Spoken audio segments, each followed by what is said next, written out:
Hey guys, Dr. Nathan Thompson here, and I want to go over with you the best way to exercise. Now, just a full disclosure, I think that if you're getting up and moving in some way, that's obviously going to be better than doing nothing. But if you're already exercising, why not make the most impact on your body to help you with fat loss and to help you with weight loss and to help you with muscle building? So typically when we set these weight loss goals or we set these fitness goals, most people think that the best way to exercise is to go out and run for long periods of time, to go on a treadmill or elliptical or a Stairmaster and do that for at least 20 to 30 minutes every single day, or sometimes hours every single day. Now, conversely, what we're going to talk about is known as high intensity functional training. And this is actually what I believe, through looking through a lot of research, is the best way to exercise, that is the best for fat burning, that is the best for muscle building, actually will save you a lot of time because you don't have to do it for as much time as to do in traditional cardio. So the first thing that we want to do when we're talking about how to exercise is we want to talk about your hormones. So when we're doing traditional cardio, which means we're doing this slow, steady state at a moderate pace, not spiking our heart rate up very much, and we're doing that for a sustained amount of time. So how does this influence your hormones? Well, with traditional cardio, the predominant hormone is known as cortisol. Now, cortisol is a stress hormone, and it's really good when you're under a lot of stress. But the problem is you don't want this hormone to be in your body for hours, days, months, and years on end. And one of the things that when you're doing traditional cardio is that you tend to be very cortisol dominant. Now, this stress hormone is responsible for a lot of things. It's responsible for poor sleep. It's responsible for putting on fat and actually breaking down muscle. It's responsible for cellulite, especially for women, on the thighs and on the butts. And it's responsible for a lot of hunger cravings and a lot of blood sugar issues. So this is definitely, when you're exercising, you don't want to exercise in a way to increase cortisol. Now, conversely, when we talk about high intensity functional training and the hormone response, high intensity functional training is when you are doing a specific movement, most likely a movement that you need to do in everyday life. These are things like the deadlift, the squat, burpees, doing even sprinting and jumping, running. So you mix all those modalities together and they're done at high intensity, but you definitely want to do movements that are just going to make you better at everyday life. Now, with high intensity functional training, what you're doing is you're doing these movements in a very short amount of time at maximal intensity. And what we found is that the hormone response from high intensity functional training actually promotes growth hormone. And growth hormone is really good when you're trying to burn fat and build muscle. So this is actually an anabolic or a building hormone versus cortisol is catabolic, meaning it breaks down your muscles and it can break down your tissues. Now, number two, let's talk about the time domain of cardio versus high intensity exercise. So typically when you're doing cardio, you have to do at least 20 minutes to 60 minutes or 60 minutes plus in order to get into that elusive fat building zone.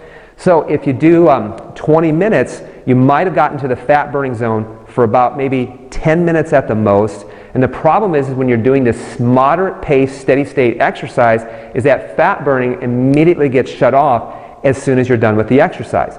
So if you go on a treadmill for 20 minutes at a moderate pace, you might have only gotten about 10 minutes of fat burning. Now, when you talk about high intensity functional training, this can be done as little as 2 minutes every single day up to 15 minutes. So you don't want to go above the 15 minutes too often, and it's very hard to maintain a high intensity beyond 15 minutes. So when you're doing high intensity and functional training, the time domain is a lot less. So it's actually going to save you a lot of time.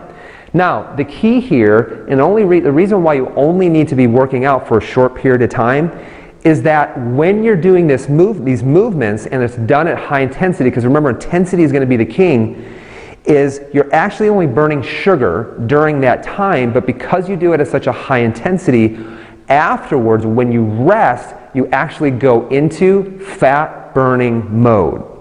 And so now if you're actually have your nutrition on point after you exercise, you then have the potential to burn fat for 24 to 36 hours when you're done. So the difference is here you may only be in fat burning for 10 minutes, 20 minutes, or 30 minutes, but the key is here is that you can be in fat burning mode for 24 hours or 36 hours after you exercise. So that seems like a really good thing to be burning fat for a longer period of time. And the last thing is I want to talk about the adaptation to these different types of exercise. So with traditional cardio, a lot of people tend to just run, or they tend to just do the Stairmaster, or they tend to just do the elliptical. And so the adaptation that takes place on the body is that it adapts only to that movement. So the problem is that if you run for long distances, your body adapts to becoming a really efficient runner.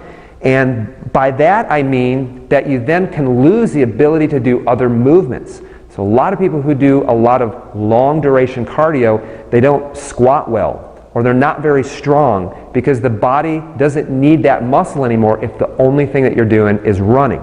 So we tend to see people who lose the ability to be able to squat, to pick things up off the floor, and they tend to lose a lot of strength, but they tend to become very efficient with the running movement. So the only movement that they're efficient in is actually running or jogging or the Stairmaster or the elliptical.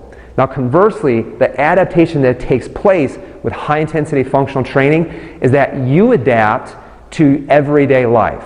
And the beauty of doing high intensity functional training is that you are doing all of these different type movements and you're mixing them up, doing them at a high intensity so that your body can adapt to all of these movements. And this is a really, really cool thing because now what happens is that you become better at squatting, which you need in everyday life.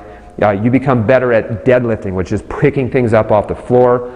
You become better at getting off of the floor by doing burpees. So you become better actually by doing high intensity training. You become better at running, better at sprinting, better at jumping.